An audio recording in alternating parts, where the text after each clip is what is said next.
இதுக்கான display of இதெல்லாம் வந்து 10 நாளுக்கு முன்னாடியே நாங்கள் எக்ஸாமுக்கு முன்னாடியே நாங்கள் இதை சொல்லிடுவோம் அப்படின்னு சொல்லியிருக்காங்க.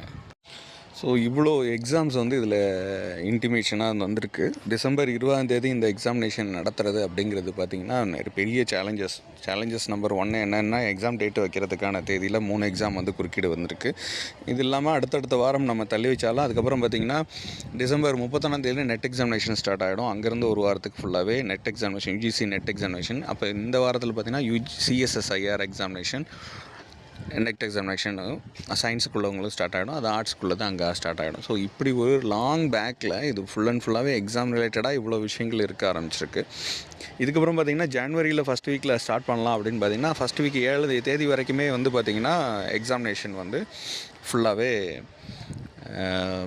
நெட் எக்ஸாமினேஷன் இது மாதிரியான பெரிய நேஷனல் லெவலில் இருக்கிற எக்ஸாமினேஷன் எல்லாமே அந்த தேதியில் இருக்கும். அதுக்கப்புறம் அடுத்த வாரம் ஸ்டார்ட் பண்ணலான்னு பார்த்திங்கன்னா பொங்கல் வந்துடுது. ஸோ அதனால் இப்போ 30ஆம் நடத்துகிற டிசம்பர் 20ஆம் நடத்துகிற இந்த எக்ஸாமுக்கு வந்து பார்த்திங்கன்னா டென்டேட்டிவ் டேட்டுன்னு சொன்ன இந்த தேதியில் நிறைய இடர்பாடுகள் இது மட்டும் இல்லாமல் இன்னொரு இடர்பாடுகளும் சின்ன இது இருக்குது. இப்போ மொத்தமாக எத்தனை பேர் அப்ளை பண்ணியிருக்காங்கங்கிறது ஒன்று இருக்குது. மொத்தமாக வந்து அவ்வளோ பேர் 1,00,000 பேர் அப்ளை பண்ணியிருக்காங்கன்னா இந்த 2700 போஸ்ட்டுக்கு பார்த்திங்கன்னா தோராயமாக சொல்கிறேன், எவ்வளோ பர்சன்ட் நான் வந்து டிஆர்பி வந்து இதை சொல்லலை. இது இல்லாமல் பிஜிடிஆர்பி எக்ஸாமினேஷன் ஏற்கனவே வந்து இவங்க கால்ஃபர் பண்ணப்போ பார்த்திங்கன்னா அதில் நிறைய டேட்டை மாற்றி வைக்கிறதுக்கான சூழல் அமைஞ்சிருச்சு. அப்படி இப்படிலாம் சொன்னோடனே ஒரு 2 நாளுக்கு முன்னாடியே அதெல்லாம் அரசு ஆளாஞ்சிட்டு அதுக்கப்புறம் மாற்ற முடியாத சூழல் அமைஞ்சதுனால என்ன பண்ணாங்கன்னா டக்குன்னு ஹால் டிக்கெட்டை ரிலீஸ் பண்ணாங்க.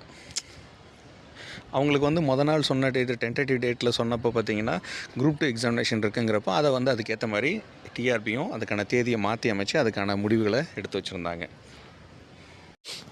ஆசிரியர் தேர்வு வரத்துக்கு இன்னும் பல தடவை சவாலான நிறைய விஷயங்களை வந்து ரொம்ப ஈஸியாக டேக்கிள் பண்ணி அதை சமாளித்த நிறைய விஷயங்கள் உண்டு. நிறைய பேர் அதை அப்ளை பண்ணியிருக்காங்கன்னா அந்த எக்ஸாமை சொன்னபடி தேதியில் நடத்த முடியும் அப்படின்னு பிளான் பண்ணிட்டாங்கன்னா அதுக்கான எத்தனை சென்டர்ஸ் ரெடி பண்ணணும், அவ்வளோ பேருக்கு வந்து எத்தனை மேன் பவர் ரெடி பண்ணணும், கொஸ்டின் பேப்பர் எப்படி டிஸ்ட்ரிபியூட் பண்ணுறது. இதுக்கு எக்ஸாம்பிள் பார்த்திங்கன்னா பிஜிடிஆர்பி எக்ஸாமினேஷன் கடந்த டைம் பார்த்திங்கன்னா இப்போ ரீசெண்டாக நடந்த எக்ஸாமினேஷன் 10/7/2025 அப்போ நடத்தின பார்த்திங்கன்னா மொத்தம் 809 மையங்களில் 14 பாடங்களுக்கு தேர்வு நடைபெற்றது.